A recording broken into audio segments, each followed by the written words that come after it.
Elias Ghost. Vance had seen plenty of places clinging to life like barnacles on a wrecked ship, but the haven was perhaps the most desperate. It was less a community and more a carefully orchestrated whisper of survival, built into the bones of an old manufacturing plant near what used to be the outer ring of Pittsburgh. High, rusting sheet metal walls, clearly salvaged from the very ruins they feared, formed a ragged perimeter. The only way in was through a single massive sliding door, manned by two anxious young men whose hands kept straying to the rusty bolt-action rifles slung over their chests. The air inside smelled of wood smoke, disinfectant, and a faint, cloying sweetness, the smell of slow, fungal decay. Elias didn't need a medical degree to know that smell was trouble. He was escorted across the gravel courtyard, his every calculated step drawing the silent scrutiny of the few people visible. They were thin, their eyes too wide, carrying an undercurrent of panic that belied their neat, organized attempts at normal life. His own presence, the worn leather of his armor, the precise economical movement of his body, marked him as a threat and a resource in equal measure. He carried the wasteland with him. They had only known its shadow. He was led into a small office carved out of the plant's former break room. Waiting for him was Elder Maeve. She was a woman hardened by necessity, with deep lines etched around eyes that were nevertheless intelligent and sharp. She wore a simple, heavy-knit shawl that did little to hide the tension in her posture. "Mr. Vance," she began, her voice a low contralto that commanded attention without needing to raise the volume. "Thank you for coming. I know your time is valuable." Elias leaned against the doorframe, refusing the offered rickety chair. His gaze swept the room, the single working light bulb, the medical ledger on the table, the small framed photo of a smiling boy. "Time is all anyone has left, Maeve. Yours is running short. Tell me why I'm here instead of on the road." Maeve didn't flinch at his bluntness. "I sent my best scout 3 weeks ago. He said you don't deal in morality, only in commodities. That suited us. We deal in necessities. The necessity now is life." She pushed the ledger forward. "This is the weeping sickness. It's not the original plague, thank the gods. It's slower. It starts with a constant low fever, then the lethargy, and finally, the neurological shutdown. It has only struck our young, our most valuable future." Her hand hovered over the photo. "That boy, Michael. He was the first. We thought it was a fluke. It wasn't. We now have 3 others showing the initial symptoms." Elias crossed his arms, the action stretching the scarred leather over his biceps. "And you think I can stop a mystery plague? I track people, Maeve. I don't track pathogens. Find a real doctor." "We have," she countered, her voice dropping to a near plea. "We have an old record, a name from the before times. Dr. Aris Thorne, virologist, eccentric. He vanished entirely when the world fell, but his records indicate he had a heavily fortified, self-sustaining research facility ready-made for catastrophe. If anyone would have had the foresight to prepare a counter-agent or even just study the initial mutation that led to this weeping, it would be him." Elias straightened, pushing off the frame. "Thorne is a ghost story. No one knows where he went. And if he did build a fortress, it means he doesn't want to be found. You're asking me to break a man out of his self-imposed grave and bring him back across 1,000 miles of hell. I'm asking you to bring back the knowledge, not the man, if necessary," Maeve corrected sharply. "And for that, we offer the most valuable commodity we have. 3,000 vials of pure, uncontaminated pre-plague antibiotics secured from a FEMA depot before the fall. They are stored deep beneath the plant, untouched, the equivalent of a king's ransom." The sheer magnitude of the fee hit Elias. 3,000 vials. That was enough to buy passage, silence, and comfort for the rest of his natural life. It was a ludicrous fortune, a commodity that could turn him from a solitary nomad into a true warlord, or better yet, simply a free man with no more reliance on anyone. His skepticism warred with the primal urge for security. That's a lot of risk for a lot of money. You think this thorn can be found based on some faded notes? We have his last known research location, Maeve said, leaning in. An abandoned university lab 40 miles from here. It's dangerous, but it's a starting point.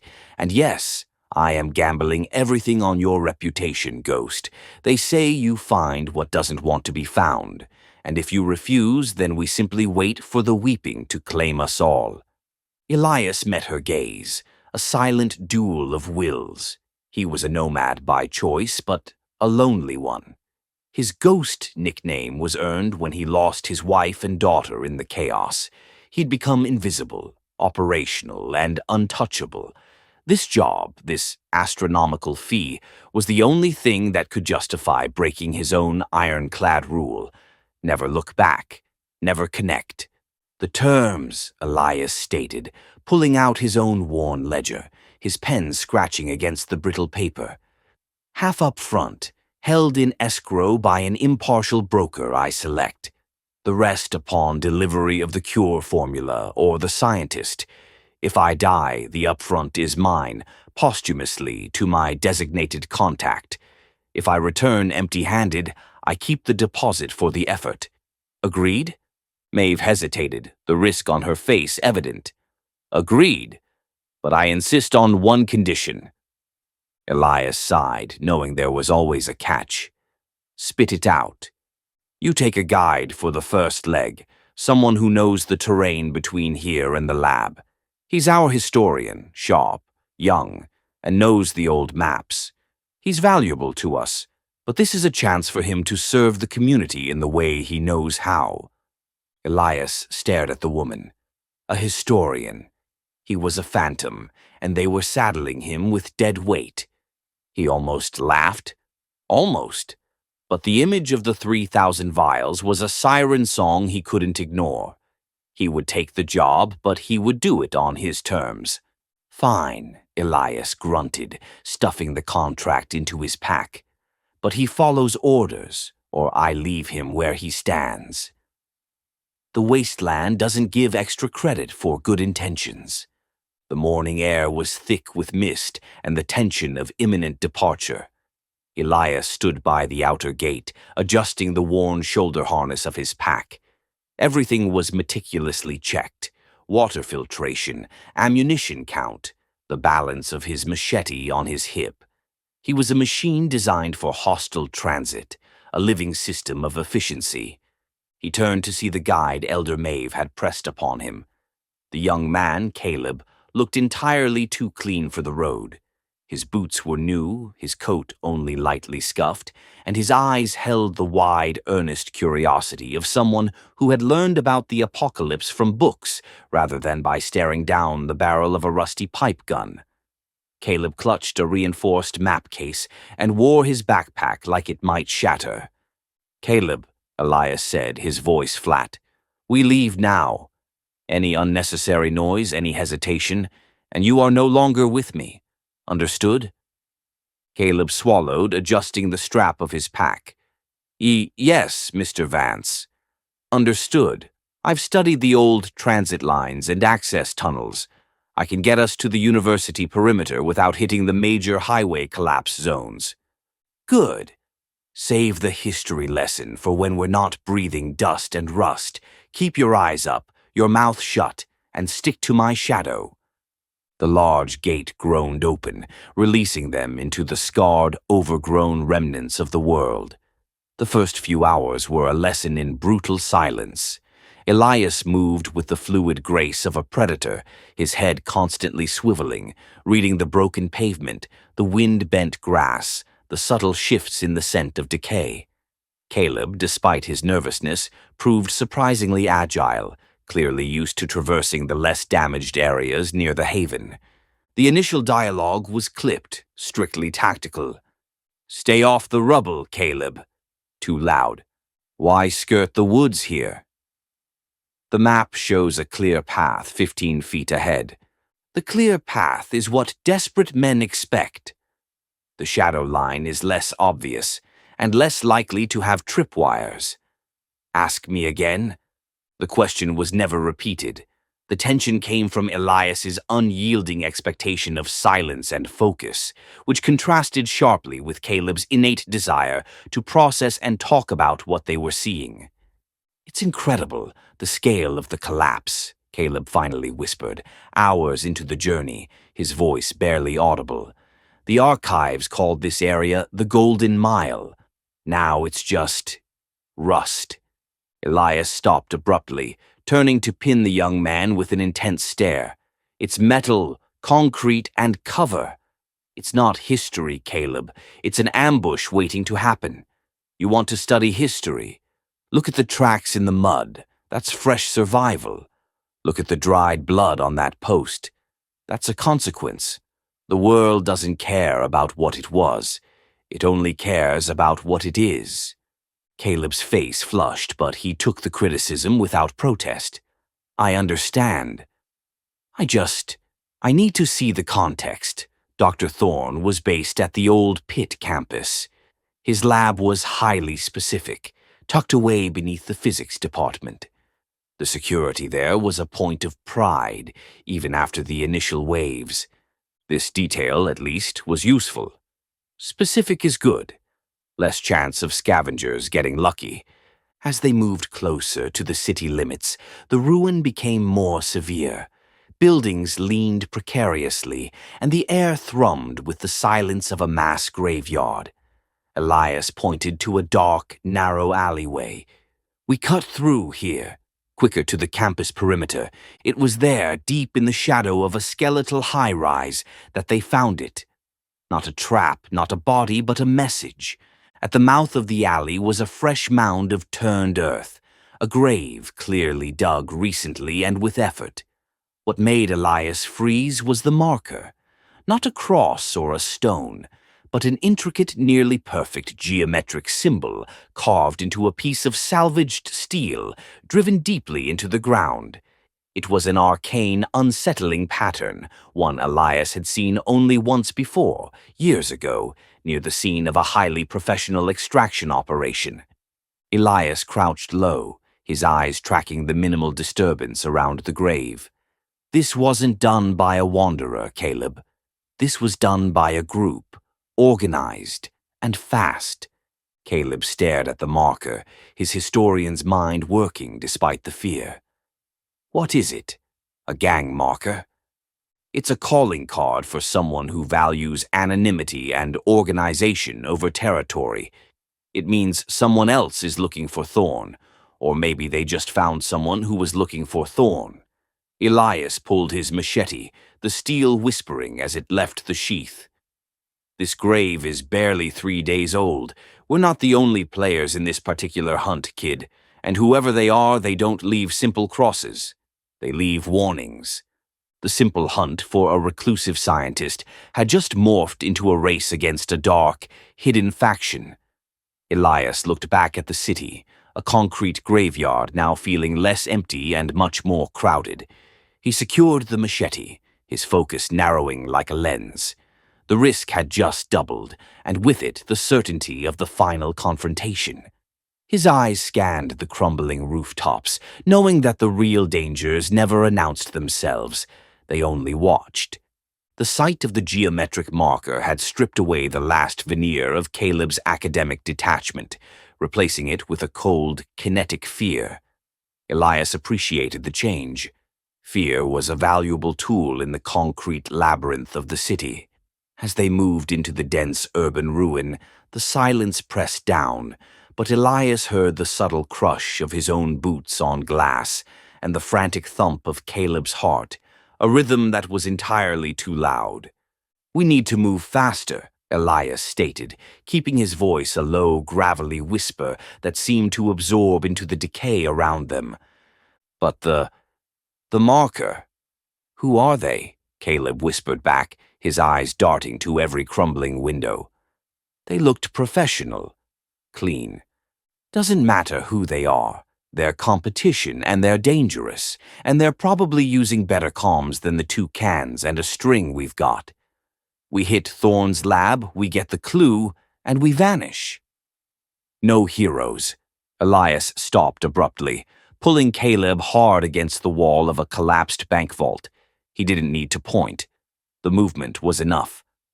A block away, 4 figures were moving with practiced, if uncoordinated, stealth. They weren't the organized group that left the marker. These were scavengers. Hard-bitten, desperate men with mismatched armor and the unmistakable slouch of perpetual hunger. They were working a section of a jewelry store ruin, but their eyes kept flicking to the larger university campus structure, visible in the distance. "Standard jackals," Elias murmured, adjusting the grip on his machete, which was now sheathed but ready. "We go wide, fast. Don't make eye contact. Don't make a sound." They moved like shadows, using the skeletons of gutted cars and piles of pulverized brick for cover. But as they skirted a particularly unstable storefront, a piece of rusted metal siding groaned loudly in the wind. The scavengers heard it. "Hey!" a rough voice yelled. "Hold up!" "We got company." Elias knew better than to run. Running was a commitment to a chase he didn't have time for. He spun, shoving Caleb behind a concrete barricade. "Stay down and stay quiet." The 4 scavengers immediately spread out, their weapons, a mix of rusty shotguns and sharpened pipes, ready. Elias drew his machete. Its matte black finish and razor edge were a stark contrast to their crude implements. The confrontation was immediate and loud. "Well, well," the leader, a stocky man with a stained bandana, sneered. "Look what the wind blew in. A fancy boy with gear. Hand it over, nomad. Make it easy." "I'm on a job," Elias returned, his stance wide and balanced. "I don't carry spares." "Go back to digging in the dirt." The dialogue was tense, high-stakes negotiation disguised as threats. The leader moved first, lunging with a pipe. Elias didn't dodge. He parried, catching the pipe's momentum and twisting his body to deliver a clean, sharp backhand with the flat of the machete to the man's temple. The scavenger dropped silently. Seeing their leader fall, the remaining 3 panicked, fanning out. One fired a rusty shotgun, the shot echoing painfully through the ruins. Elias dropped to a knee, the spray of pellets ripping through the air where his head had been. He then used the distraction to sprint toward the nearest one, a thin man who was fumbling to reload. The clash was over in a flash. A precise strike, a grunt of pain, and the man was disarmed and neutralized. But in the chaos, Caleb, momentarily forgetting Elias's instructions, had peeked over the barricade. A 3rd scavenger, seeing an easier target, started advancing on the young historian. Elias roared a warning, but the distance was too great. "Look what we found!" "The little piggy," the scavenger laughed, raising a crudely sharpened spear. Caleb, cornered, did the only thing he could. He threw his heavy map case directly at the man's face. It was a clumsy, desperate move, but the distraction gave Elias the split second he needed. He launched himself across the narrow street, tackling the scavenger with brutal force. The remaining 2 men, seeing the efficiency and rage of the nomad, broke and ran, disappearing into the maze of rubble. Elias stood over the downed scavenger, his chest heaving, his eyes burning with controlled fury. He didn't kill the man, only rendered him unconscious with a heavy kick to the side. He then turned to Caleb. Caleb was pale, shaking violently, clutching the spear wound where it had grazed his arm. The fear was absolute. The naivete was gone. I'm sorry. I shouldn't have moved," Caleb stammered, his eyes wide with horror at the bodies and the sudden, brutal violence. Elias knelt beside him, his gaze surprisingly gentle, as he quickly checked the wound. "You are alive." "You reacted. That's all that matters now. But you look like you've just seen a ghost, kid. I've read about the violence. I've seen the reports. But Seeing you, you moved like a ghost, fast, silent, lethal. Caleb shuddered. Is this what living is now? Just surviving the next 15 seconds? Elias tore a strip of cloth from his own tunic and began wrapping Caleb's arm, his movements clinical. Living is always surviving the next 15 seconds, Caleb. It just used to be hidden behind walls and polite lies. I lost my family, my wife and daughter, to the initial chaos. They were caught in a mass panic during the second outbreak wave. They burned everything to stop the spread. I was too far away to help. That's why they call me Ghost, because everything I cared about is gone. I move alone. I don't leave tracks. The brief mention of his past was a rare, raw admission, a sudden crack in the armored shell he wore. It was meant to be a warning, but it landed as a shared trauma. So, no, Elias finished, tying the knot tight. This life isn't worth living. It's only worth completing the mission, so maybe someone else gets to live a better one. They reached the university perimeter minutes later. The place was a fortress of silent, overgrown brick. They found the former physics department easily, and using Thorne's old floor plans Caleb had memorized, they navigated the pitch-black corridors to a sub-level maintenance tunnel. The lab was exactly as Caleb had described, sealed but not secure. Someone had been there. The lock was expertly bypassed, not smashed. Inside, the equipment was pristine but dead. Elias moved directly to a hidden safe built into a concrete pillar, bypassing a crude electronic defense. Inside, it was empty, save for a small metallic data chip, nestled next to a brief, handwritten note. The note was in Thorne's elegant, clinical script. The variables are too volatile here, moving the entire operation to the long-term observation facility. Perimeter integrity is everything. The solution requires isolation, not intervention.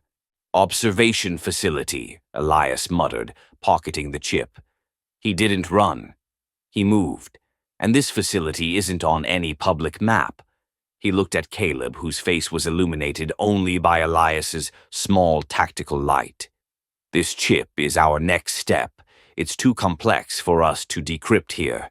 We need a real node, a living link to the remnants of the old network. I know a place, miles away in the old suburbs, a place run by someone who deals in pure, unsullied information. The danger was escalating and the answers were slipping further away. But they had a lead. They were moving from a scavenger hunt to a full-blown espionage run. Elias knew he was risking more than the fee. He was risking the peace of his life. The journey to the communications hub was nearly 2 days of relentless movement through forested scrubland that had reclaimed the old suburban sprawl. Elias had to constantly check their six, the memory of the geometric marker and the possibility of organized pursuit overriding his sense of security.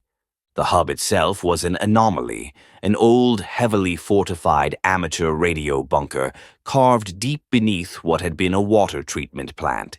Its entrance was concealed by a dense thicket of aggressive kudzu vines and a pressure plate that Elias expertly disabled. They descended into a cool, air-filtered space. The walls hummed faintly with residual power. Elias announced their presence with a specific 3-tap cadence on the steel door. The door slid open to reveal Whisper. They were a non-binary tech broker, draped in loose, multi-layered clothing, patched with silver reflective tape, their face mostly obscured by goggles that glowed with a faint cyan light.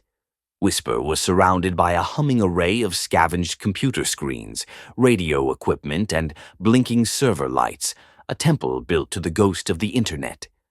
Ghost Vance, Whisper stated, their voice synthesized and filtered through a helmet speaker, making their gender and age impossible to discern.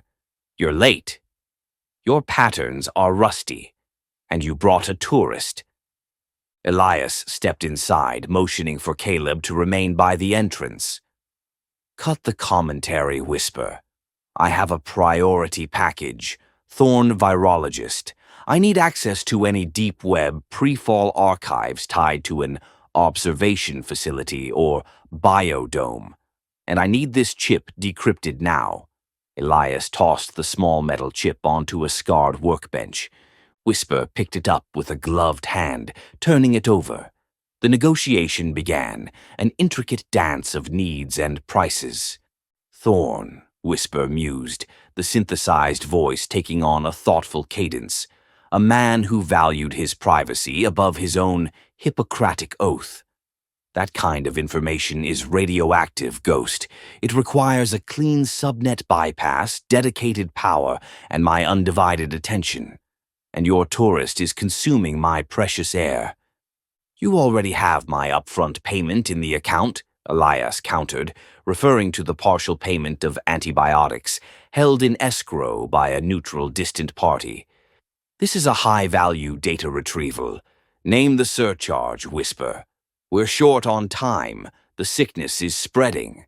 Surcharge, Whisper repeated slowly, turning away to plug the chip into a complex reader. I require a high-frequency antenna amplifier, pre-fall military grade. I know you know where one is. It's too heavy for me to retrieve, but not for you. That, or an additional 3 vials of the black market painkiller you carry. Elias sighed internally. He had expected this. Whisper's information was flawless, but their price always bled you dry. The painkillers. 2 vials, non-negotiable, and the amplifier is now owed to me for the next retrieval. Accepted, Whisper said, the speed suggesting they had already won. The focus shifted entirely to the screen. Minutes stretched into an hour, the only sounds the whirring of fans and the tap-tap-tap of Whisper's gloved fingers on the keys. Caleb watched in mesmerized silence, a historian seeing the remnants of his paradise in real time. Suddenly, a series of red warnings flashed across Whisper's screens. They inhaled sharply, the movement making their patched outfit rustle. Ghost, this is not just data, Whisper stated, the synthesized voice losing some of its detachment. The chip contains schematics for a Class 4 containment biodome, completely off-grid, located in the Sierra foothills. It was an independent project funded by an old-world defense contractor. Thorne was the lead researcher, and the logs date back nearly a decade before the collapse. He didn't just run. He had a plan for the next century. The schematics are the easy part, Elias pressed. What about the sickness? Does it say anything about the weeping sickness? Whisper paused, the screen filling with scrolling text and complex viral gene maps. Yes, there are early-stage logs of a viral mutation, a deliberate attempt to stabilize a highly aggressive neurotropic variant of the original plague. Thorne called it Project Purity. And the logs suggest this variant, this purity, was designed to be released in a delayed, localized manner, not a global event, but a targeted culling of undesirables. The weeping sickness is not an evolution, it's a deliberate release, potentially initiated right after the initial pandemic chaos settled. The revelation hit Elias like a physical blow. The Haven wasn't suffering from an unfortunate mutation. They were victims of a cold, calculated act of bioterrorism perpetrated by the very man they needed to save them. This changes everything, Caleb breathed, finally stepping forward. Thorne is a killer. He's running a selective extinction event. Worse, Whisper interrupted, their hands flying over the keyboard, trying to clear the trace. When I accessed the classified architecture of the dome to pull this file, I tripped a silent alarm on the old server network. An automated defense protocol. It's a flag, and that flag isn't just local. It's tied to an external surveillance array that I thought was defunct years ago. Whisper yanked the chip out and tossed it back to Elias. You are now visible, Ghost. Someone knows exactly who accessed that data, and they know the target. The dome has guardians, and they are now alerted. You are being tracked. Get out. Now. Elias grabbed the chip, his focus shifting instantly from intellectual discovery to kinetic survival. The job had gone from extraction to infiltration, and now to an outright confrontation with a secret, organized force. He looked at Caleb, whose face was a mask of fear and righteous anger. The path ahead was no longer just dangerous, it was an act of war. The moment they cleared the bunker and slipped back into the overgrown sprawl, Elias felt the air change. It was a cold certainty born of years on the run. They were being hunted. The trackers weren't visible, but the pattern of their movements, a subtle displacement of wildlife, a single perfectly placed bootprint near a stream crossing, told Elias they were highly organized and moving fast. The journey toward the distant Sierra foothills, Thorne's biodome location, was relentless. Caleb, still reeling from the revelation of Thorne's calculated evil, walked with a new, grim determination. But his historian's mind was ill-equipped for the marathon of paranoia. The dialogue during this trek was forced and crucial, a conversation about the fundamental darkness of human nature. "He didn't just create a sickness, Elias," Caleb said one evening, his voice hollow as he stared into their tiny fire. "He created a hierarchy. He decided who was worthy of the future. How do people like that survive the collapse? Shouldn't the good ones rebuild?" Elias watched the perimeter, his rifle across his lap. The good ones are usually too busy saving others to fortify. The monsters? They built bunkers before the first sneeze. They planned for this. Thorne's motive is simple, Caleb. Purity. A clean slate for his chosen few. It's the oldest story. My survival at the cost of your death. But the people back at the Haven, they're not weak. They're surviving. To Thorne, they are genetic noise. They didn't adapt the right way. They didn't control the environment. They just endured it.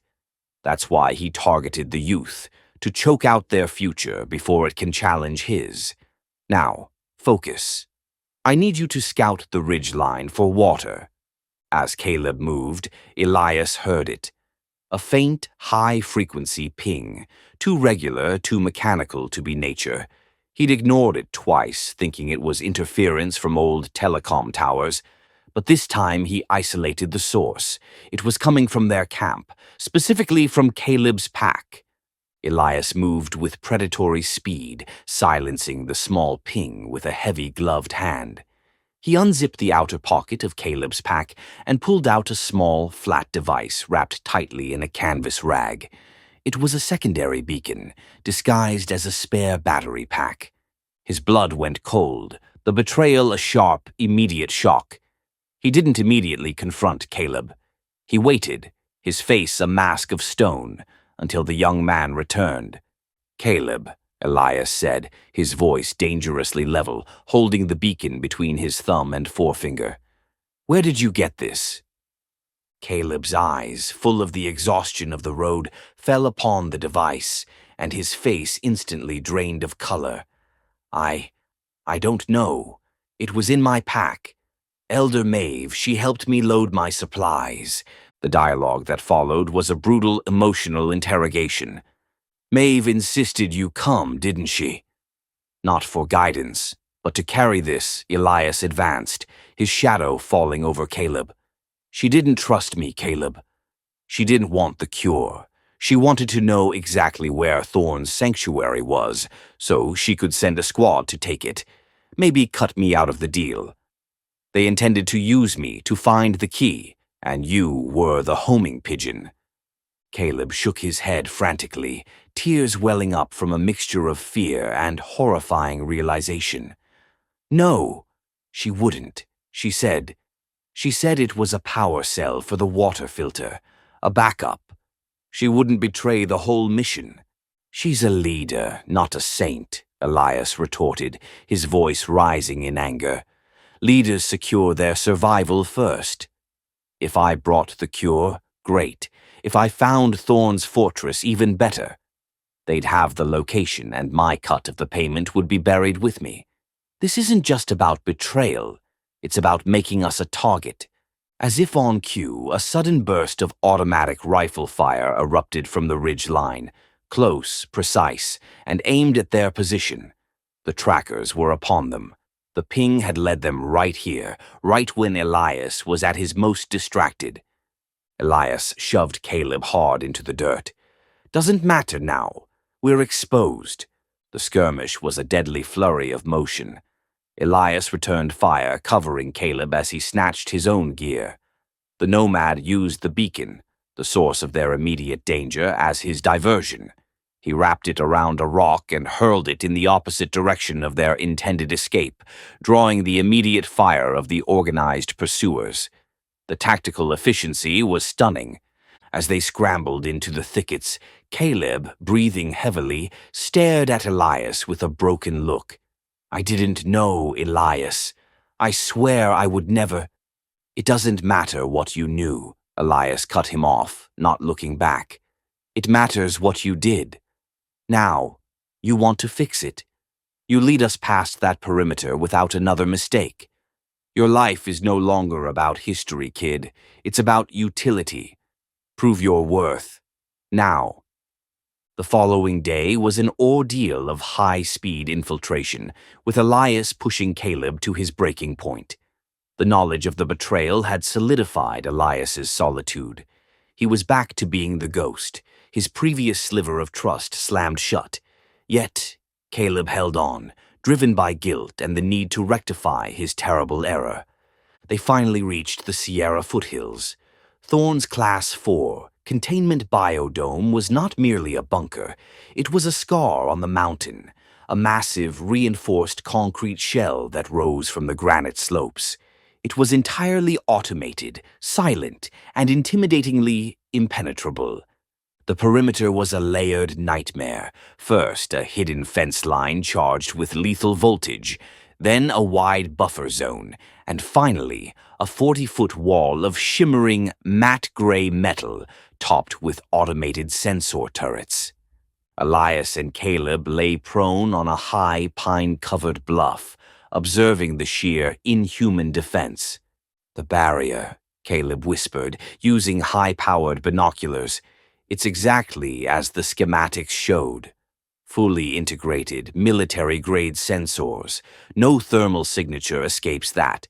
It's designed to keep the world out, and the experiments in," Elias muttered. He pulled out a worn tablet, displaying the limited schematics Whisper had managed to download. "We try to walk through that front gate, and we're dust. And we can't waste time trying to breach the power grid. That's what they expect." Suddenly, a voice boomed, synthesized and sterile, from hidden speakers mounted on the wall. "Unidentified life forms, you have breached Sector 9 perimeter.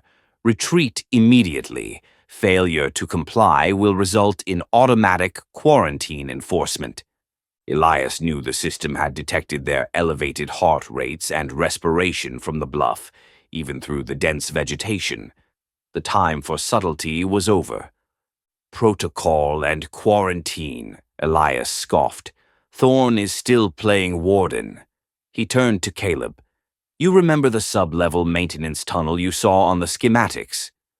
The one designed for emergency coolant access marked decommissioned?" Caleb nodded, his historian's memory finally proving invaluable. "Yes. Sector Gamma. It's deep, below the central filtration system. It was designed to manually bypass the primary airlock if the dome experienced catastrophic external pressure. Like a quake. It's our best and only shot," Elias confirmed. "It requires an access sequence that needs physical contact, and a 3-digit override from the old maintenance terminal. It'll be hidden, shielded, and likely booby-trapped." The next hour was Elias's masterclass in tracking and infiltration. He navigated the electric fence perimeter by observing minute fluctuations in the magnetic field, a skill honed by years of avoiding scavenged security systems. They snuck through the buffer zone, dodging drone patrols that moved with cold mechanical precision.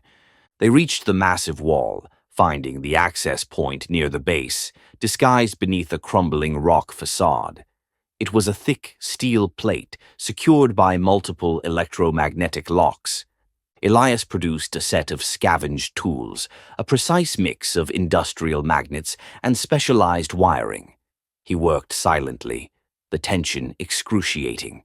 Caleb watched, holding his breath, seeing the Nomad not as a hired gun, but as a supremely focused craftsman fighting a technological ghost. After 20 minutes of intense, nearly surgical labor, Elias disabled the primary locks. The heavy steel plate groaned open, revealing the small, circular opening of the manual airlock, a tight squeeze for Elias. "Go first," Elias commanded, pushing Caleb toward the opening. "But I'm the shield, you're the file keeper. Get the data. Go." Caleb slipped inside. As Elias squeezed through, he heard the sharp snap of a wire he hadn't seen, a final, cunning pressure trap protecting the airlock. A small, explosive charge detonated, not with enough power to breach the door, but with a fierce concussion that sent a shard of shrapnel ripping across Elias's forearm. He grunted, gripping his arm, blood immediately slicking his elbow. The pain was sharp, deep, and immediate. He sealed the wound quickly with a compression wrap, his jaw tight. "I'm hit," Elias said into the darkness of the airlock, his voice tight with pain. "Just a graze." But there was a cost. Every step inside that fortress is going to cost. "We are inside the cage, Caleb. Let's hope the reward is worth the price." They emerged from the airlock into a startlingly clean, brightly lit corridor. The contrast with the rotting world outside was immediate and disorienting. The air inside the dome smelled of sterile ozone and processed nitrogen, the smell of control. The dome was not a rough-hewn lab, it was a fully functioning, luxurious facility. Pristine white walls, sealed glass observation rooms, and polished floors were everywhere. They moved through the facility's lower levels, keeping to the shadows of the utility tunnels. After navigating the maze, they reached the main research level. They found Dr. Aris Thorne in his central observation suite. Thorne was not the frantic, disheveled recluse Elias had imagined. He was a man in his late 50s, impeccably groomed, wearing a fresh, tailored jumpsuit. He was calm, focused, and watching a screen filled with viral sequencing data. He looked like the world had never ended. As they entered the room, Thorne didn't jump. He slowly turned in his ergonomic chair, a faint, condescending smile touching his lips. "Elias Vance, the ghost," Thorne said, his voice cultured and smooth, like expensive scotch. "I saw the perimeter breach notification. Sloppy ghost. I expected better. And you brought a boy. A civilian. How quaint." Elias stepped forward, his bleeding arm forgotten. "The quaint boy is a historian, Thorne. And he knows enough about you to know that the weeping sickness isn't an accident. It's Project Purity." The confrontation dialogue was the heart of the chapter, a battle of philosophical survival. "Purity is such a dramatic term," Thorne corrected, gesturing dismissively at the viral charts. "I prefer accelerated adaptation. Tell me, Ghost, after the Great Mortality culled 4/5 of the population, what did the survivors do? They scavenged, they fought, they spread new petty diseases. They learned nothing. They survived," Caleb burst out, stepping forward, his voice cracking with outrage. "They persisted," Thorne corrected with cold superiority. "Survival requires forward vision, the removal of genetic weak links, and the eradication of moral sentimentality. The weeping sickness is a simple neuroinhibitor.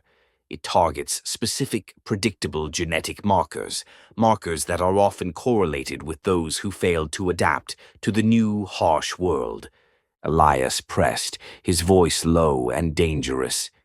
You tested this on people in the ruins, people you deemed unworthy. My clients, the Haven, are dying because you decided their blood wasn't good enough. Your clients are a temporary inconvenience, Thorne said, waving a hand. I'm creating the foundation for a truly optimized future.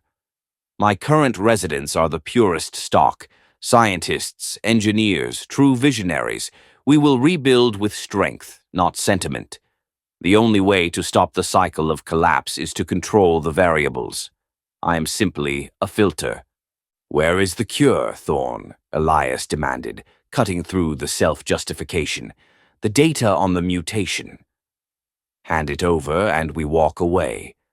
Thorne laughed, a dry academic sound. Cure? There is no cure for an evolutionary inevitability, Ghost. There are only inhibitors. Temporary fixes that I use to manage my test subjects, ensuring a controlled decay outside. I have the solution, yes, but I will not hand over the means for a failed society to reinfect the gene pool with its weakness. Elias realized the true horror. Thorne wasn't just withholding the cure, he was actively managing the plague.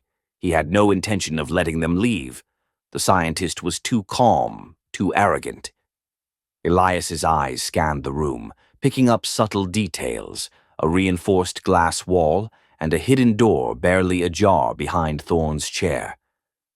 You're too calm, Elias noted, narrowing his eyes. You had a warning, yet you stayed put. You were waiting for us. Thorne smiled, the first genuine expression of malicious intent. Of course.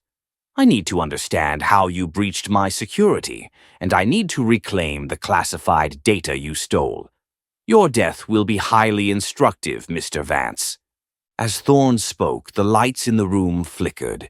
Elias knew Thorne was hiding something vital, something beyond his self-serving philosophy. The dialogue was a subtle battle of wills, and Elias had just seen the subtle twitch of Thorne's fingers toward a panel on his desk. They had to move now. Elias didn't wait for Thorne to act. He yelled a single command, "Caleb, find the server room." Now!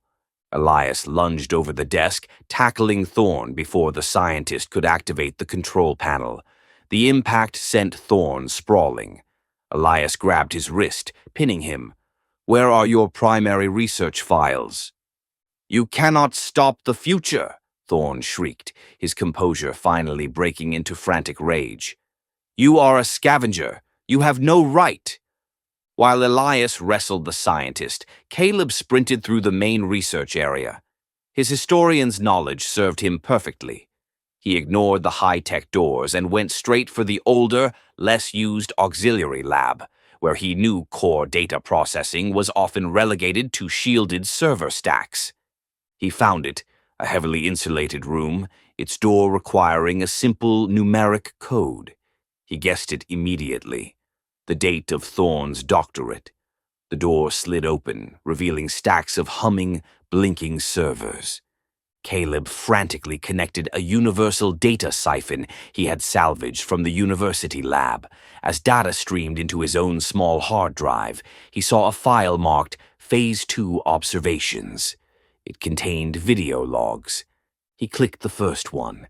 It wasn't rats or chimps. It was a small group of scavengers, captured and placed in a contained habitat in the lower levels of the dome. Thorne's voice, calm and clinical, narrated, "Subject Group Beta, inoculation complete. Observation period for the neuroinhibitor response begins. Expected attrition rate, 95%. Caleb froze, a gut-wrenching realization washing over him. The weeping sickness was not a byproduct of research. It was the research. Thorne was running a controlled, long-term human experiment. Meanwhile, Elias had Thorne pinned. "The testing subjects. Where did you keep them?" Elias demanded, using the name Purity as leverage. The door behind Thorne opened, revealing two of Thorne's researchers, clean, armed, and cold-eyed. They were not scientists, they were security. "Protocol override Alpha 7, Thorne screamed. "Lock down. Seal the core lab." The lights flashed red, and heavy blast doors slammed shut across the dome, sealing Elias, Caleb, and Thorne's people inside. Caleb emerged from the server room, his face pale with fury and the weight of the new discovery. "He's running human trials. He has people locked up in the basement, Elias. They're dying of the weeping sickness right now." The confrontation reached its peak. Thorne, seeing the young historian had accessed his deepest shame, delivered his villainous monologue, his voice ringing with psychotic certainty. "Yes, the test subjects, a necessary isolated population to calibrate the next wave. They are the detritus of the old world. They serve a noble purpose." Thorne twisted free from Elias, reaching the control panel. "Humanity needed to be culled of its weak elements to survive, Ghost. I am building the new Genesis, a perfect, resilient society right here. The weeping sickness is my tool of natural selection." Thorne slammed his hand onto a key. The lights in the lab turned a throbbing orange, and a high-pitched alarm began to shriek. "You won't stop me," Thorne yelled. "I'm activating the environmental controls." "The internal atmosphere is now toxic. You die, and the data dies with you." The air became thick, acrid. Elias didn't hesitate. "The server room, Caleb." "That's our anchor. Go!" The turning point was complete. They weren't just fighting for the Haven's cure. They were fighting to stop a psychotic man from releasing the next, worse plague. The core lab was plunged into chaos. The air filtration system was pumping a nerve agent into the ventilation. Elias shoved Caleb back toward the server room, the only area likely to have separate filtration, and grabbed a fire extinguisher, using it as a temporary weapon. Climax Part 1: Escape. Elias engaged the two armed researchers. The fight was savage and desperate, Elias using his environment, a spray of toxic chemicals from a ruptured pipe, a dropped vial of preserved samples, as weapons. His movements were precise, fueled by adrenaline and rage. He needed to buy Caleb time. In the server room, Caleb was struggling with the door lock, his hands shaking, desperate to access the emergency air purifier. Elias neutralized the two guards, one with a precise blow to the head, the other disarmed and stunned. He sprinted back to the control panel, where Thorne was frantically adjusting settings, wearing a small, personal oxygen mask. The showdown. This was the core resolution of Elias's character. He had always been the ghost, separating himself from humanity. Now he was fighting for it. "You talk about purity, Thorne," Elias growled, ripping the mask off the scientist's face. "But you're the infection. You're the sickness that survived. You're the reason the world is broken. And you are a relic of a failed era," Thorne spat, grappling with Elias. "A barbarian who will die so the future can begin." Elias overpowered the physically weaker man, slamming him against the desk. Elias found the secure drive containing the primary cure formula data, the exact antidote to the neuroinhibitor. He ripped the drive free, but Thorne, in his final act of malice, smashed his hand onto a large glass containment unit marked Strain Sigma. "If I can't have my future, Ghost," Thorne shrieked, blood dribbling from his mouth, "then no one will. The superstrain is released. It bypasses all known immune responses. The world will truly weep." A terrifying green-tinged aerosol began to leak rapidly from the shattered unit. The cost. Elias had the data, but the superstrain threatened to wipe out everyone, including the Haven. This demanded an immediate, impossible choice. Ignoring Thorne's thrashing, Elias scanned the control panel. He saw the schematic for the facility's primary power core, located directly beneath the destroyed containment unit. There was an emergency shutdown switch labeled Core Purge. "Caleb," Elias yelled, his voice raw, "take the data. I'm shutting it down. It's going to overload. Elias slammed his hand onto the core purge switch. Alarms screamed and the entire dome shuddered violently. Power surged, attempting to incinerate the deadly biohazard, but the system overloaded. The main research level, including the containment unit, was hit by an explosive energy discharge. Elias shielded his eyes, the force of the blast throwing him against the wall. When the smoke cleared, the core lab was a wreck. Elias staggered up, his ears ringing, his ribs screaming in pain. Thorn was gone, vaporized by the energy discharge, a price Elias didn't regret paying. He saw Caleb crawling out of the server room, clutching the data siphon tightly. But Caleb was bleeding profusely from his leg. A heavy piece of shrapnel had torn through his calf during the power surge. I have it, Elias, Caleb gasped, holding the data above his head. The cure and the trials data. Elias knelt, looking at the destruction and the grievous wound. He had the prize, but at the cost of the scientist, the facility, and Caleb's immediate ability to walk. The mission was not over. The most dangerous part, the long road home with the secret, was just beginning. The long road home was not a journey. It was a desperate crawl.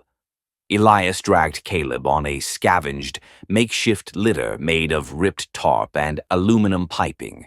Caleb's leg injury, sustained during the dome's core purge, was severe, making every mile a relentless trial of pain and endurance.